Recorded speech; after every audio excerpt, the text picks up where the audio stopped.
बिहार विधानसभा चुनाव को लेकर सभी दल रणनीति बनाने में जुटे हैं। हर दल प्लानिंग करने में लगा है।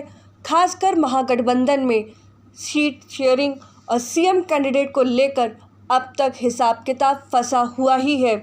हम पार्टी के अध्यक्ष जीतन राम मांझी ने भी ठान लिया है कि वे महागठबंधन में तो रहेंगे, लेकिन तेजस्वी के नाक में भी दम करते रहेंगे।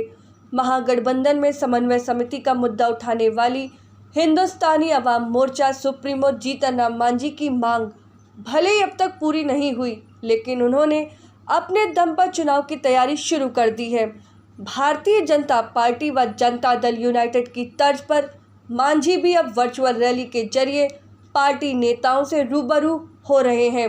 पार्टी की पहली वर्चुअल रैली में उन्होंने राष्ट्रीय जनता दल को चेतावनी देते हुए कहा कि वे नहीं चाहते कि महागठबंधन टूटे, इसलिए समन्वय समिति के मुद्दे पर फिलहाल खामोश है। साथ ही किसी महादलित को बिहार का मुख्यमंत्री बनाने का मुद्दा उछाल तेजस्वी को बतौर मुख्यमंत्री प्रत्याशी खारिज भी कर दिया। विदित हो कि जीतन राम मांझी महागठबंधन में समन्वय समिति की मांग पर अड़े हुए हैं। वे चाहते हैं कि महागठबंधन में चुनावी सीटों से लेकर मुख्यमंत्री चेहरा तक सभी बड़े फैसले समन्वय समिति ही करे। हालांकि आरजेडी उनकी मांग को नज़रअंदाज करता रहा है। आरजेडी तेजस्वी यादव को महागठबंधन का चुनावी चेहरा मानता है। इसे देखते हुए मांझी की बातों के गहरे अर्थ हैं। महादलित मुख्यमंत्री का मुद्दा उठाकर वे तेजस्वी के मुख्यमंत्री चेहरा होने की बात को खारिज करते दिख रहे हैं। बीते दिनों हिंदुस्तानी अवाम मोर्चा प्रमुख मांझी ने पार्टी का पहला वर्चुअल सम्मेलन किया। इसमें उनके अलावा उनके पुत्र और विधान पार्षद संतोष कुमार भी शामिल हुए। मांझी ने पार्टी की नेताओं की ओर से एक बार फिर समन्वय समिति का मुद्दा उठाने पर स्पष्ट किया कि वे नहीं चाहते महागठबंधन टूटे, इसी वजह से वे फिलहाल खामोश हैं। वक्त आने पर सबको जवाब दिया जाएगा। मांझी ने कहा कि समन्वय समिति के लिए कांग्रेस के कहने पर उन्होंने समय दिया है।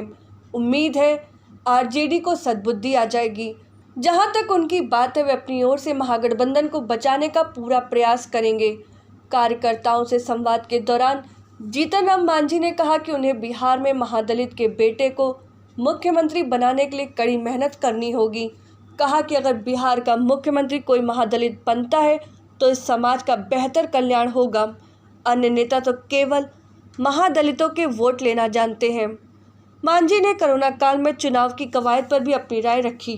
कहा कि महामारी के बीच चुनाव होने पर मतदान फीसदी गिरेगा और अगर जबरन ऑनलाइन चुनाव हुआ तो इसमें गड़बड़ी की आशंका है। उन्होंने सभी गरीब परिवारों और बाहर से आए प्रवासी मजदूरों को मतदाता सूची में नाम दर्ज कराने की कहा ताकि वे मतदान कर सकें। अगर आपको हमारा वीडियो पसंद आया हो तो इसे लाइक करें, सब्सक्राइब करें और साथ ही बेल आइकन दबाना ना भूलें।